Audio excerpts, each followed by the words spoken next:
So if the power goes out, we don't lose everything.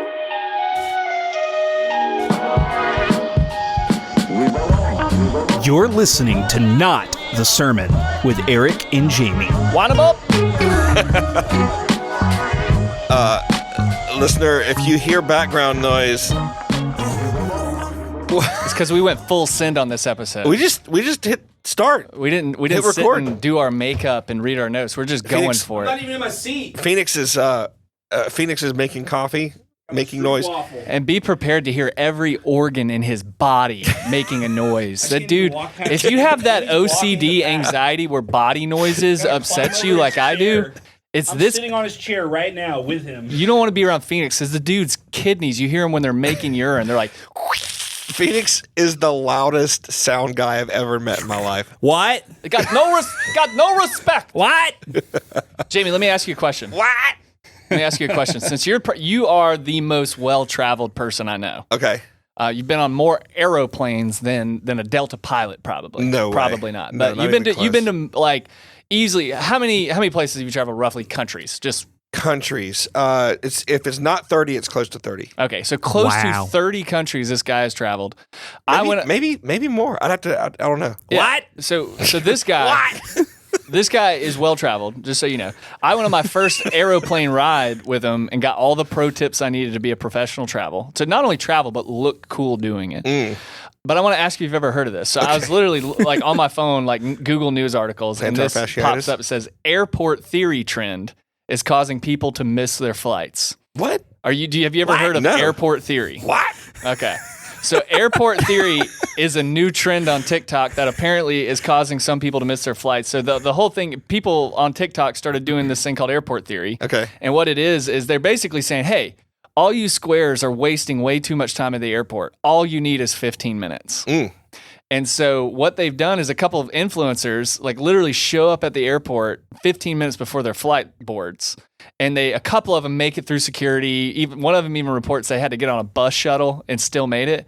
But now, what do I do when I miss my flight has been up 60% on Google search trends since then. I feel like you can convince anybody to do anything stupid by just making it a TikTok trend. Yeah. Yeah. Oh yeah. Yeah, for What sure. what were people doing? Well, Tide Pods. Yeah. That was man. Y'all remember that one? Oh, was that not real? It was real. I survived it. People were hitting Tide Pods. The cinnamon challenge when they were taking a whole scoop of cinnamon and like almost dying. My favorite Sleepy Chicken, where people would boil chicken in NyQuil. What? Sleepy Yes. chicken. What?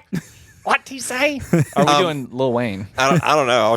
Phoenix did it, and I thought it was funny, so I started doing it. And so as a student of the airport, Jamie, Yes. this would never fly. Literally, you like that? No, ba-doom. not at all. Not at all. So I'm of the mind I do not like spending any more time in an airport than I have to. Yeah. Right. I'm not the guy that we'll just wait for an hour until boarding. I don't like that at all. So I do try to time it where I have to spend the least amount of time in an airport as possible. Right. But with that said, yeah, dude, they start boarding 30 minutes before. And it's going to take at least now Tallahassee. We'll fly out of Tallahassee, Florida's airport. Security's nothing. Must I mean, be like rich. 5 minutes, right? But Atlanta, like you need an hour, dude. Yeah. I mean, just to like get to the right place in the airport. There's a half a As million people. Did you see the huge brawl that was No. fought in the Atlanta airport? No way, Dude, really? And no one was arrested. Too many people were fighting for them to identify.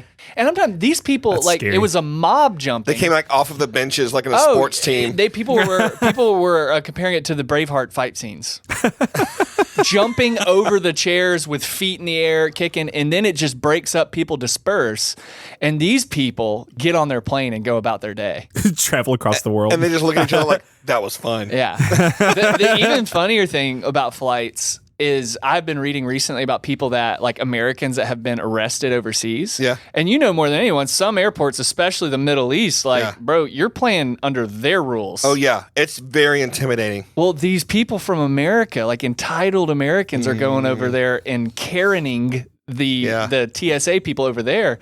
And they're just putting them in jail for 6 months. Yeah. Because they can. Bringing their marijuana vape pens.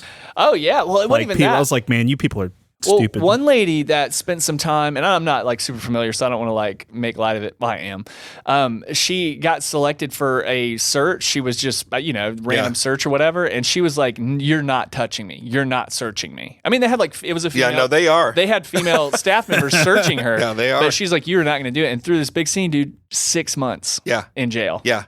No, you don't play with airport security. I was in the Middle East once, and I was literally my fourth checkpoint inside. Oh, dude, I've ever told you about the miracle? No. Like the miracle at the airport? The airport miracle. There's no joke. So the first time I had gone to a country, it's kind of near Middle East, and I had not printed out my ticket, and I thought I'd screenshot it.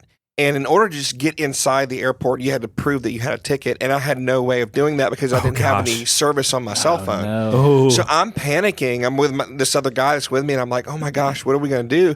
I was like, "Lord, help me! Like, what's the deal?" I kid you not. I go to Wi-Fi, and someone's iPhone. It just says iPhone. That's all it says. I connect to it, download my ticket, show it to the guy, and we get in. Gosh, it was And The then, angel with an iPhone. no joke. The Wi-Fi connection was gone. It was right after that. The Iraq It was like miracle. some dude walking was- by with a hotspot at It the was right my moment. angel. It was my angel had Wi-Fi going on his iPhone, and he turned it on just long enough for me to download my ticket. And that's really one of the things that we're taught in angel school. So in angel school, and it wasn't like this like before 2009. That would before people had internet on Of their course, phones. But of as course. soon as the iPhone came out, Yeah. God was like, "Look, these people are idiots." I mean, and with my foreknowledge, there's this guy named Jamie that's not going to have internet He's in not going to Iraq. think. He's not going to think to print out the ticket. Yeah. Yeah, so what we do is we just turn on our hotspot. Nothing special. That's awesome.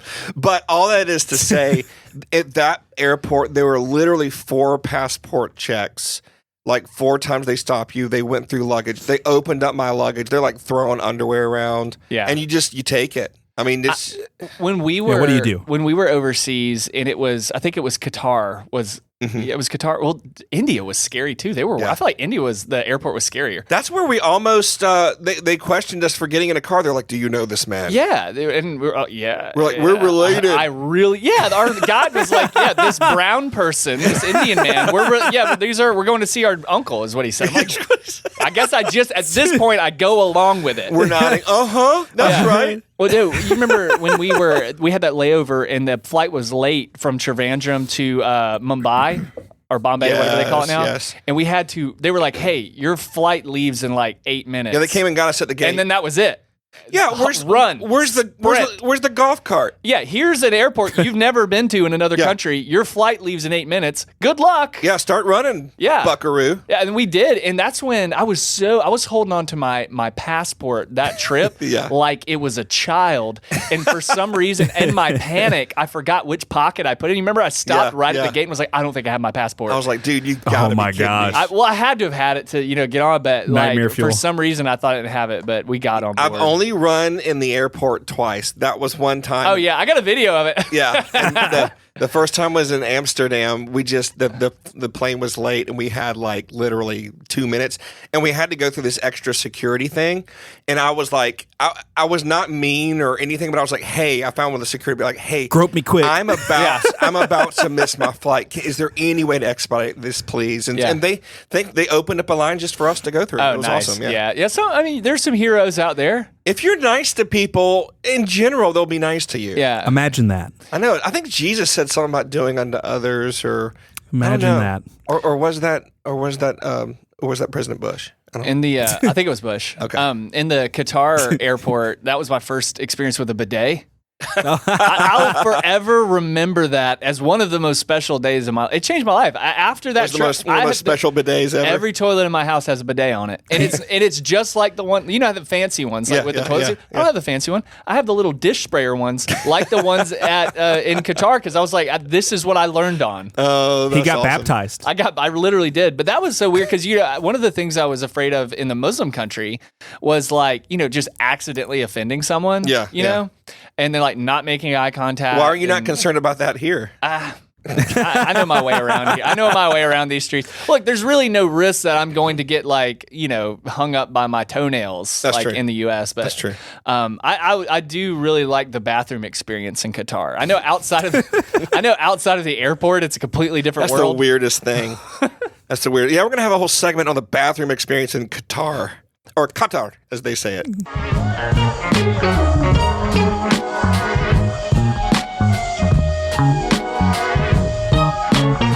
Listener, this what? I was gonna say listener too. Really? Yeah. Listener, this episode is going to be really interesting. We had a power outage in between segments, and Phoenix lost his waffle. His Stroop waffle. Stroop, is that what it's called? It's a Stroop waffle. So Those of you who know. So you have Stroop throat right now? Stroop throat, yeah. So, but you found it. I did. At the bottom of my coffee cup. It melted into my cup. He was accusing everybody. It's He was like, "Did you eat my waffle?" It was like a prisoner accusing Stroop someone of waffle? stealing their biscuit. Like, did you steal my biscuit? Listeners, would you trust, if you walked away from your desk Yes. and you had a tasty snack sitting there, would you trust Jamie and Eric? And you came back and it was just gone. Would you not immediately implicate I them? follow the principle of doing unto others. Do not trust Eric with a tasty snack. Do not. Yeah, don't trust me with a tasty snack. Ruby dooby doo. You what? What? So it's my turn. Guys, we're a little punchy today. We apologize, but not really. You know you like it. This is what you're here for. You know you like it. So we're gonna pester the pastor. Do I need to do the sound that you do? Yes. Okay. Ah! Yay! Yeah. He did the thing. So this, of course, listener, is Pester the Pastor. And a couple weeks ago, Eric pestered me. And now, Eric, I'm going to pester you with a completely off-the-wall, random question. So what are your thoughts? So right now in the geopolitical world, there's always a war. There's always a threat of war. There's always of war? Wars and rumors of wars. I don't think we've ever talked about this, like pacifism versus like a just war. Like so I know Christians who have like intentionally signed up for the military because they wanted to go shoot people. Yeah. Right.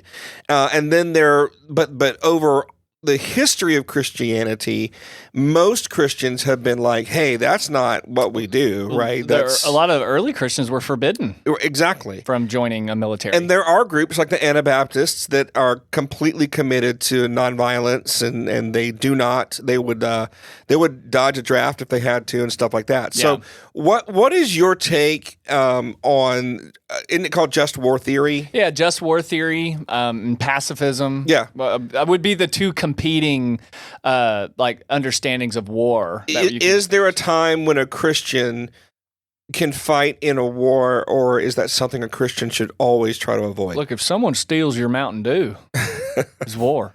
Now that's a hard one, man. And I intentionally, we brought this up earlier, and I'm just sort of coming from the heart here. I haven't done much study, but I think. Oh, great! This is going to be good. Yeah. So I just want to read a couple scriptures. So this would be scriptures like sort of in favor of war or defense. We'll call it defense. Yeah. And so you have It's a very broad subject. yeah, Ecclesiastes 3:8, which is a wisdom literature. It's not something to be taken too literally, but it says there's a time to love and a time to hate, a time for war and a time for peace. Right. And so from the wisdom literature, this person is basically saying like there's a time for peace, but there's also going to be seasons where the defense and war is necessary. Yeah, I mean, like if North Korea were to try to invade America, like we should fight back.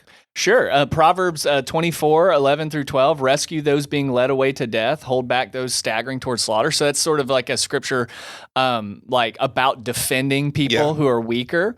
1 Samuel 15:2-3 says, this is what the Lord Almighty says, I will punish the Amalekites for what they did to Israel. Yeah. Now go attack the Amalekites and totally destroy all that belongs to them. And so that's just one of many scriptures from the Old Testament where it seems like God is essentially leading or condoning war. war. But here's the other thing. But isn't it in self-defense though? Like all of these are in self-defense. It's not like go now. But at the same time, sorry, I'm interrupting you. Oh, go ahead. But like taking of the land, right? Taking that from the Canaanites, it was a conquest. Right. And that was a lot of those Old Testament passages were used for things like manifest destiny and like the development of the United States and the removal of Native Americans and stuff like that. Child labor. But on the other hand, in Jesus, Matthew 5:39, but I tell you, do not resist an evil person. If anyone slaps you on the right cheek, turn to them the other cheek also, which strangely enough, when I was a kid, I thought he was talking about butt cheeks. Oh, really? Like 100%. I'm like, is it like a spanking? Was that a regular occurrence for you? People were slapping? That means you get to moon them when they slap you. Matthew 5:9, blessed are the peacemakers. So this is from the Sermon on the Mount, which is like the manifesto of the kingdom of God. Sure. For they will be called children of God. Matthew 26, put your sword back in its place, for all who draw the sword will also die by the sword. But Jesus also tells his disciples to go and purchase if you don't have a sword. And so it seems like there's something more going on to this whole idea of do we fight, defend ourselves, do we not, than meets the eye. Yeah. Many unjust wars have been justified with something called just war theory, which I believe was developed by Augustine. Am I correct in saying that? I think so, yeah. Which lays out different principles for when it's okay for a Christian to go to war, and many Christian nations have used that just when war Augustine theory. says so. Yeah, when Augustine says so. But it seems like in the New Testament there is a preference for peace, and I think this is sort of highlighting the differences between how God was dealing with Israel in the Old Testament and the development of a nation. Yeah. And now that Jesus has come and the kingdom of God has been instituted. So what you have is something that was necessary, but not ideal. Right. And now something, peacemaking, which is the ideal for the kingdom of God. Right. I think there is a time, like this is, again, listeners understand, this is my personal conviction, and my personal conviction oftentimes changes by how much coffee I've had in a day. But it's my conviction that there are necessary times for defense. Yeah. I don't think there is much necessary time for conquest, which is the taking of something that isn't needed. Well, that's envy. Yeah, it's envy. And so, like, you would say, like, what if North Korea began to invade the United States? I think you could make a biblical case for the defense of innocent people. Yeah. But I never think that even defense, like violent, the use of violence, even for the purpose of defense, is the ideal. But here's the problem. Right. Not everybody in this world, in fact, a majority of people in this world are not, they're not living the ideal, nor are they even interested in it. Like you have an enormous Muslim population, which I know not all Muslims are extremists and stuff like that, but many of the developing Muslim areas are, there's a heavy extremist influence. And so, like, you have a lot of people in this world who are pro-conquest, pro-violence. And I think what we do as Christians is, if at all possible, follow the way of peace. And if someone says to me with a firm conviction, Eric, I can't do that. I can't bring myself to harm someone because of their faith. I respect that deeply. Yeah. But if another person comes to me and says, Eric, because of my faith, I need to go and defend these people. And right or wrong. I respect that too. Yeah. And so I'm stuck somewhere in the middle. Yeah, me too. You brought up something that I think is really interesting from a theological standpoint, and that's the difference between the Old Testament approach to this, which is kind of like, kill them. Yeah. Or the New Testament approach, which Jesus is like, no, don't kill them, dudes. What are you doing? Like you have heard it said, an eye for an eye. And here's the difference is we're dealing with different covenants.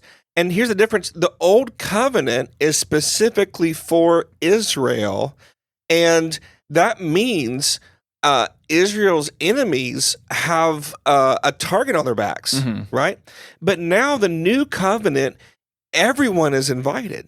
So there's no longer a them for us to be against. Yeah. And so while there were enemies of Israel in the Old Testament, now they were irredeemable. Right, and now Jesus says, love your enemies, and in this way you'll be like my Father. And so things have changed. Like the difference between the Old Covenant, which was with a particular people during a particular time, versus the New Covenant, which is now for everyone and from here on out. We can't apply Old Covenant war theory to the new covenant reality that we live in. Well, here's the thing. War was never the ideal. Right. In the same way that the sacrifice of animals, was a temporary system put in place, but was never the ideal. Yeah. It was mirroring something. A type in the shadow. It was a type in the shadow of something to come. So I believe even the seeming conquest of Israel was a shadow of a time where there would be peace and no need. And there's even prophecies like, what's that? The passage in one of the prophets about beating your swords into plowshares. Yeah. And like there's this time where we're going to lay down our weapons. Yeah. Greg Boyd, a theologian, scholar, heresy. Heresy. Not everything. No, I'm kidding. Greg, I like Greg Boyd. I like him too, but he definitely dabbles in like open theism. He doesn't dabble. He's like the godfather of it. But anyways, he makes a case for something called progressive revelation, which is not liberal Democrat revelation. It's this idea that God is meeting a people where they are at culturally and in time. And so God is meeting Israel in this time where like Israel and all their neighbors are just warring tribes. Right. He meets them there, but takes them on a journey to the ideal, which is peace. Yeah, even James chapter 4, James says, what's causing quarrels and fights among you? Don't they come from the evil desires at war within you? You want what you don't have, so you scheme and kill to try to get it. You're jealous of what others have, but you can't get it, so you fight and wage war to take it away from them.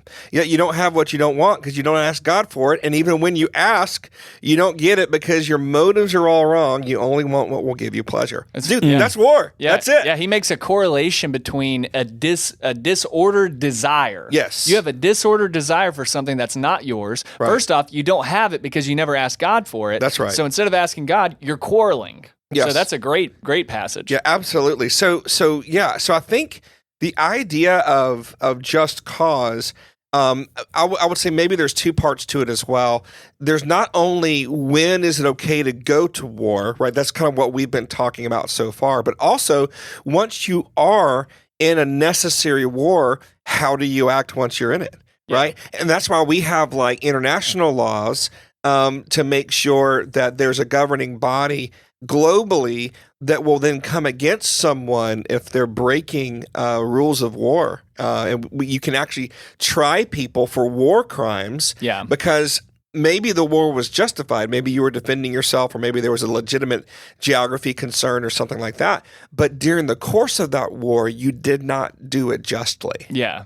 Well, Jamie, cats have claws. Literally, I've heard that so many times. Really? People justifying fighting and wars. Like, well, God made cats with claws. Here, just to wrap this up. So it was Augustine that sort of pioneered just war theory. Yeah. But our modern version of it came from a refined definition from our buddy Thomas Aquinas. So three things are needed to justify war. Number one, proper authority. Okay. So war must be declared by a legitimate ruler. Right. So it's not just some rando. Yes.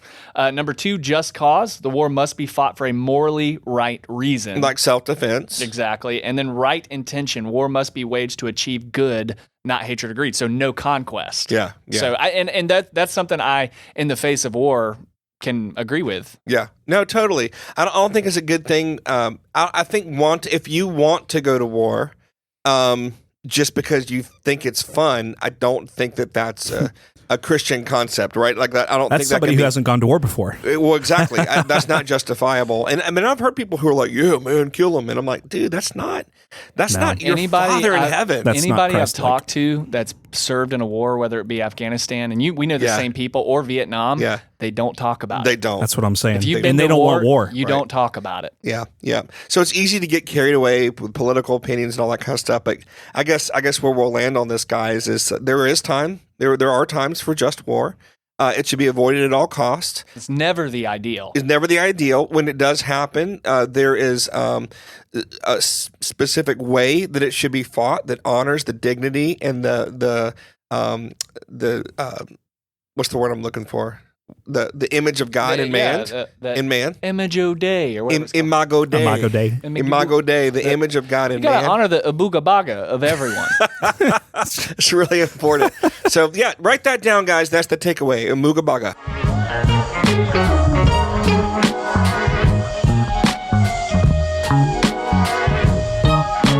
It's the chemtrails. Are Are you guys ready? Ready for what, Eric? For a little bit of Bible say what? Bible say what? Bible say what? Bible say what? So here we go, Sermonauts. Sometimes you're reading the Bible, and as I said before, and the listener thought was very funny, if you have any brain cells, you'll come across a verse, and it'll make you say, Bible says what? yeah, the Bible has some strange passages. I mean, Yeah. people thought differently. They wrote differently. The biblical authors were so different. And so They weren't American? They weren't American, no. They had didn't no have idea. little white Jesus, little white Paul holding his King James Version Bible. But yeah, anyways, what we like to do is pull up some of those passages and just kind of talk through them. And what you'll find is they probably end up making a lot more sense than you originally thought. So Jamie. Or maybe not. Maybe they're just funny. Or maybe there's been a couple that's like, it's just literally It's what just it is. really random. Yeah. So this is one that I think it's hilarious that it's included. This is in the book of Acts. And this is when Paul and his entourage are in Troas. And this is the last time they're going to be with them for a long time. And so it says on the first day of the week, that's Sunday, we gathered. So it says we, by the way, because Luke, who's writing Acts, is with Paul at this point. We gathered with the local believers to share in the Lord's Supper. Paul was preaching to them since he was leaving the next day. He kept talking until midnight. So I've been to those sermons. they That's how you know. probably Hey, started in don't the morning. get any ideas, Jamie. Don't worry, I could not. That's how do you know not have the Paul attention was a span. Pentecostal. Yeah, for sure. For sure. So they probably met in the morning sometime, right? And like it's been literally over 12 hours. Like he's going till midnight. That's wild. The upstairs room, this is verse 8 of Acts 20. The upstairs room where they met was lighted with many flickering lamps. Now hold on to that. That's an interesting. Why would they tell us that there's lots of lamps in this? I have a theory. We'll keep reading. Verse 9. As Paul spoke on and on, it's a little bit of a commentary. Dig. Yeah, Luke's digging at him. A little commentary by Luke. As Paul spoke on and on, a young man named Eutychus, sitting on the windowsill, became very drowsy. Finally, he fell sound asleep and dropped 3 stories to his death below. Paul went down, bent over him, and took him into his arms. Don't worry, he said, he's alive. Then they all went back upstairs. And what do? They shared in the Lord's Supper and ate together. Paul continued talking to them until dawn. He goes another 12 hours or 6 hours. He goes another several hours. Then he left. Meanwhile, the young man was taken home alive and well, and everyone was greatly relieved. Yeah. Can you imagine waking up from death and Paul's hovering over you and he's like, hey, bro, I'm not done yet. Like, Yeah. go sit back down. He's like, look, I'm sorry, man. It was good. I promise it was good. I was up late last night. Yeah. I think he had some of Luke's the NyQuil chicken, Sleepy chicken. little sleepy chicken. I don't know what that is. We just talked about it in the opening. Oh, we did? Yeah. I wasn't This is paying a TikTok attention. trend. Oh, They boil the that's chicken right, in that's NyQuil. right. That's right. I just discounted it because I didn't know what it was. So, Hey, so, don't knock it until you try it. Jamie. so this is another dig, I think. So besides Luke saying Paul was going on and on, but it says the upstairs room where we met was lighted with many flickering lamps. In other words, there is no good reason for Eutychus to have fallen asleep. Yeah. It was bright. It was really bright in there. Like, Probably hot, too. why else would he include that detail in the passage, Mhm. right? So anyway, this is so funny to me, and it's like, I guess the reason you include it in Scripture, besides the fact that Luke is essentially doing like a documentary, right, on the Yeah. early church, but just to show that Paul raised someone from the dead. I mean, Yeah. it wasn't like he wasn't dead, and they thought he was, and he just ended up being okay. They say if he fell to his death, but then Paul went down, bent over him, and took him into his arms. Yeah, and how nice of Paul to even consider bringing him back to life, because when you're preaching, there's nothing more distracting than the old man falling asleep. We saw someone last Sunday. I know, that's who I'm talking about. I was preaching last week, and there's this older dude that was out, lights out, Yeah, in the yeah. middle of the morning. Yeah, Tiff and I, she nudged me. She was like, "Look, check out that dude. He's That's asleep." so distracting. You're like up there, because to me, I think it's funny when it happens, but that's what's so distracting, as Yeah. I want to acknowledge it. So if he died, would you bend over him and bring him back to life? Probably not. Like, sucks for you, bro. Look, I mean, I guess you should have stayed awake, huh? Oi! Oi! So what do you have for us, Eric? What's yours? So my Bible says what? Bible said what? Comes from what? Mark chapter 8. So we got two New Testament in the New passages. Testament. Okay. And you guys are probably very familiar with this because this is where Jesus spits in a dude's eye. What? And so I've done that. This is Mark chapter 8. It says, so they came to Bethsaida, and some people brought a blind man and begged Jesus to touch him. They took the blind man by the hand and led him outside the village, which when he had spit on the man's eyes and put his hands on him, Jesus said, do you see anything? And the man says, I see people walking, and it seemed like his vision was blurry.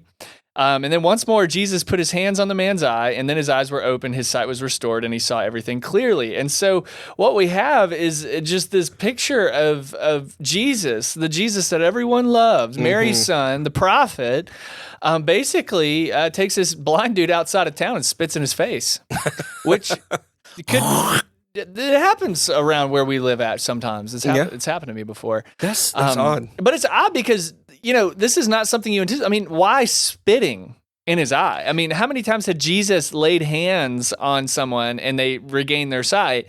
But this time he has to pull who's that celebrity pastor that hawked a loogie in his Michael Todd. Michael Todd hawks a lug in this dude's eye. So basically Jesus pulls a Michael Todd. So you might not know this.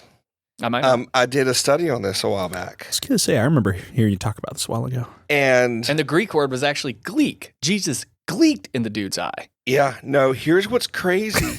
It was an old Jewish wives' tale that, according to tradition, the firstborn son was believed to have healing properties, especially for eye conditions with his saliva.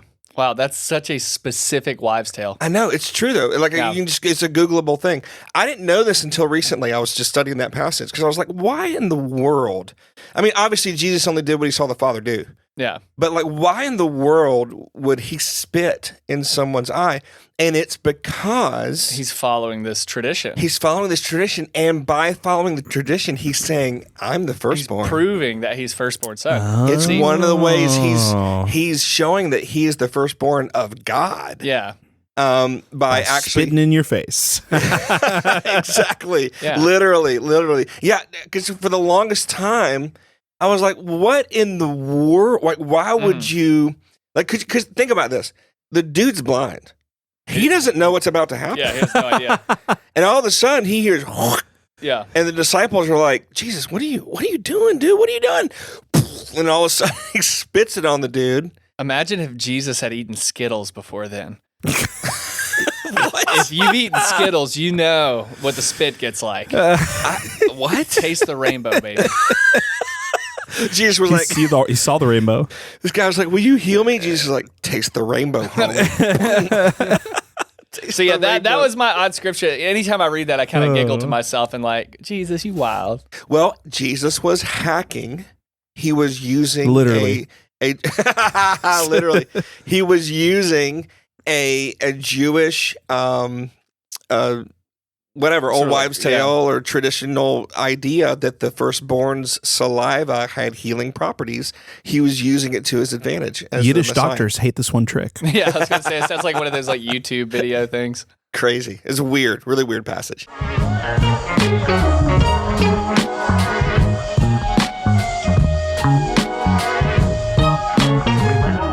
Man, I sure am glad that we don't record this podcast while I'm sitting in a windowsill, or I would have fallen out and died. I fell asleep when you were talking about it. Yeah, actually. right now, what you just said, I was asleep during. I'm sleep talking. I'm more asleep than you, Jamie. No, I was asleep first. I was. There's the snoring. Anyways, speaking of snoring, actually not at all speaking of snoring, we're moving into a new segment. And you know what? Something that fills my heart with joy. It gives me that little warm, fuzzy feeling on the inside. What fills your heart with joy, Eric? Houston, we have a question. Houston, we have a question. Houston, we have a question is where we hear from our sermonauts. You guys send us questions at notthesermon@gmail.com, and we do our best to answer them if they're a good question. And I feel bad because I've kept one of our sermonauts, Chris, on ice since January 8th. Ooh. Wow. Don't worry, I responded to him a month later on February 6th. That's like really quick for us. Guys, don't ever, if you email the podcast, please don't feel bad if I don't respond. Look, if we don't respond immediately, we thought your email was trash. Yeah, he did at least. I never respond. If it's good, I just forward it to you. But Chris says, so the Bible gives us an account of humanity starting at the beginning. I guess he's referencing Adam and Eve. Sure. So where do cavemen come from? Caves. Was there a period of complete degeneration in humanity at some point? Actually, Chris, that's happening right now. Look outside your window. In this very room. Yeah. Get on Facebook. This email is a great example of that. So how can we blend what science has discovered in early humans and what we read in the Bible? Signed, Chris. So, Chris, that's a great question because I've always been really interested. You know, like when they find like a new skeleton, they say it's like 50,000 years old, and then they put like skin on it, and it looks like you kind of actually when you remind me a lot of those guys. Okay. What do they call those people? Like Homo Neanderthals. Neanderthals. There we go. Oh, yes, I am very Neanderthalish. And then like cave art. I saw something really cool recently that there's a little spring in France, and they dove into the spring, and then it opened up into this little underground cave. There's a place in France. Go ahead. We'll finish the song. No, go ahead. But there's a little spot, and there were like cave drawings that they dated about like 10,000 years, and they were like, someone had to hold their breath for like 3 minutes to get to this spot. That guy was like, "Mom, I gotta draw." Yeah, like they assumed the water table was in the same place. Yeah, true that. So, anyways, what do we do with cavemen? Because we found bones and we found stuff like that. So it depends on what you mean by cavemen. Okay, so first of all, cave they. Okay, throughout history, cave them. Throughout history, recorded history, humans have used caves as dwelling places. Right, so that's not this weird idea. Like even people still do it. Yeah, people nowadays. still do it. I mean, it's very likely that the idea that we have of Jesus being born in a manger in a stable, it was actually in a cave that was on the backside of the house. From what we know of first century houses in that area, and so it was not uncommon at all for people to utilize caves. For the dwelling places or to be part of their dwelling places. You see David hiding out in a cave, right, when he's running from Saul. So this idea that like people never lived in caves, so cave drawings, it doesn't mean they had to be Neanderthals necessarily. I think he's probably referencing Neanderthals. Well, exactly, and that's my point. But I'm just saying the term caveman is a little misleading, that people have lived in caves for thousands of years. Like it's not that way. I mean, Phoenix lives in one right now. It's true. But as far as Neanderthals and the Darwinian evolution, when you're thinking about the concept of like the apes that eventually turned into Homo sapiens and the gradual process of that happening, and these half humans or partial humans that existed and lived in caves. That's what he's meaning. And you basically have to choose one of two things. Okay, you basically have to choose to believe in young Earth creationism, right? That the Earth is literally around 6 to 10,000 years old. That Adam and Eve were literal, and that was the beginning of humanity. And that whatever science finds or discovers is misunderstood. I think the devil buried the bones to try to ruin our faith. Dude, Nephilim. I've heard someone say things like, the devil created dinosaur bones to make humans lose faith in God's creation. Nephilim. So you either have to believe that, right, young Earth creationism, or you have to believe in some sort of Darwinian evolution, and believe that God was the overseer of that evolutionary process, and there was a process by which humans arrived into their final modern form, but God oversaw it lovingly as His creation. I mean, you got to choose one of those. Yeah, I think there's actually a lot of nuance in it. I think. Oh, okay. Yeah. Okay, Mr. Nuance. So either be a young earther, or so I'm be just a, old be aunts an over here. evil evolutionist. We got to find the messy middle, Jamie. So first off, and I'm not a scientist or biologist or whatever it is No that joke. studies Clearly. this. But one thing I do know is that there are different species of early human. Like Neanderthal is just one of a handful of different species. Yeah, there was like your mom. Oh man, got me burned. So And your grandmammy? Yeah. So with that being said, there's a handful of different species, and we didn't, like humanity as we know it, like Homo sapiens, didn't like find our origin in all of them. There are actually specific early humanoid things that we were closer related to. Humanoid or hominid? Hominid, whatever. I don't know. Humanoid, is that just like a robot that looks like a human? I think so. But we have a closer relationship to some of those. And so, and also like the world, we don't have a ton of light on what was going on in the garden, really what was going on outside of the Garden of Eden. And so one thing we do know is that it was chaos and that it was Adam and Eve's role to expand that place of connection and harmony with God outside of the garden and be fruitful and multiply. And so, N.T. Wright, makes note of it is God has a habit of choosing one out of the many. He chooses Israel out of all of the worlds. He chooses Jesus out of all of humanity. And it could have been very well that there was a period of time where there were just kind of Neanderthals running around and God decides to put his breath, his spirit on a particular. So, I mean, which, there's no biblical evidence of that, but I think there's other theories that you can kind of mess with. Well, I would have put that under theistic evolution, what I was talking about, but you can make it a third one. That's cool. Yeah. Well, it's not technically evolution because it's God literally changing the makeup. Well, sure. It's basically taking what naturally came about and the Lord taking it and moving it into what we now know to be humanity. Yeah, I don't know. This is one of those things where, listener, I would encourage you, when it comes to the origins of mankind, there is this like push, right, by fundamentalist Christianity and by secularism that both are pulling you and saying, if you don't believe this way, then there's something wrong with you. It's very intimidating, right? Yeah. And I am totally comfortable saying I don't know. It doesn't affect like my faith, and so that's my biggest thing with these kind of questions. I mean, I don't know the answer to this. Yeah. Me neither. I mean, it's not a gotcha thing, right? Like they make it out to be. And I don't think that the listener is trying to gotcha us or anything like that at all. I just think they're saying, what do we do with this? Well, you don't do anything with it. Yeah. I mean, we don't know. If the Lord wanted us to have like very specific explanations of the scientific evidence that we find today, Nephilim, then He would have, right?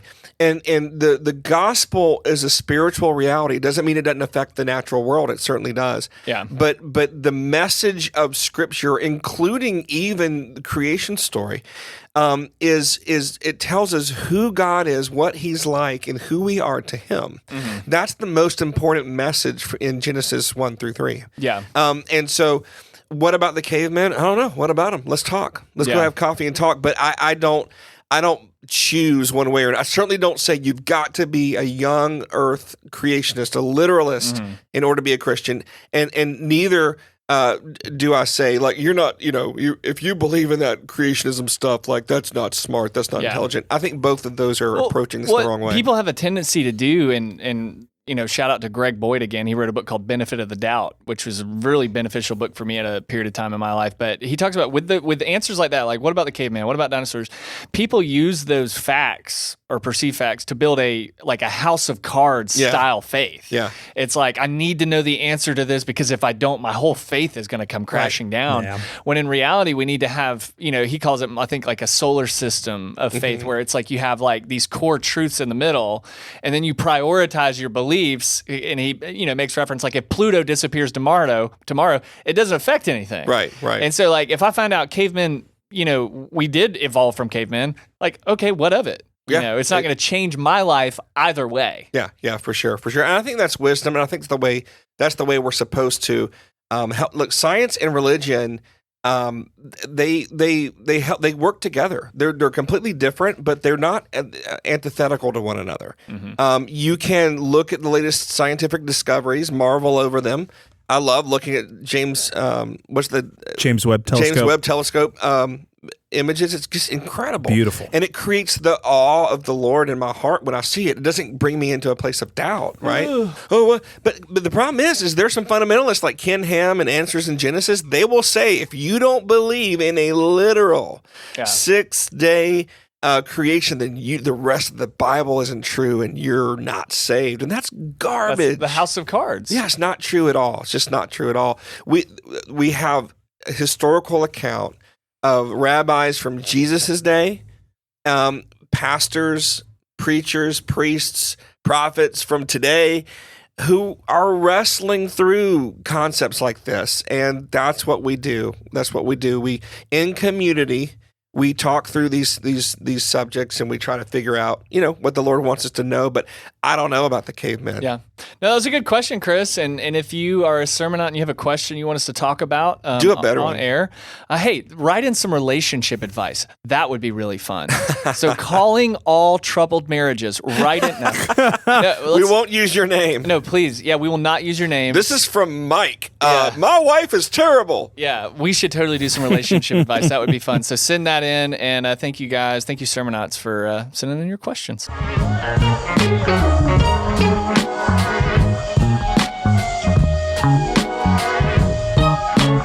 Oga, me caveman Jamie. Oh, I thought you were Primitive Baptist. Got him. There's a game I play. It's like a board game thing that you play where you have to describe something only using like one syllable phrases. Oh yeah, and it's I think it's called Caveman. It's so much fun. It's like you take when sick. You take when sick. Medicine. Yeah, it goes on like that. So ooga. All right. Well, hey. Our little Neanderthal caveman listeners, we love you guys. We love you so much, even though you're still forming into humans. We love you. Yep. And thanks for listening to Not the Sermon.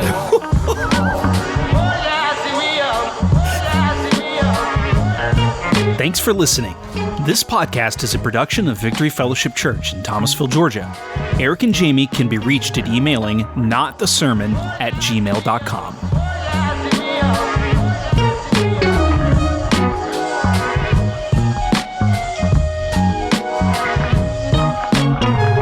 To the fatherland, defender of the little kids, gracious and compassionate, wasn't it?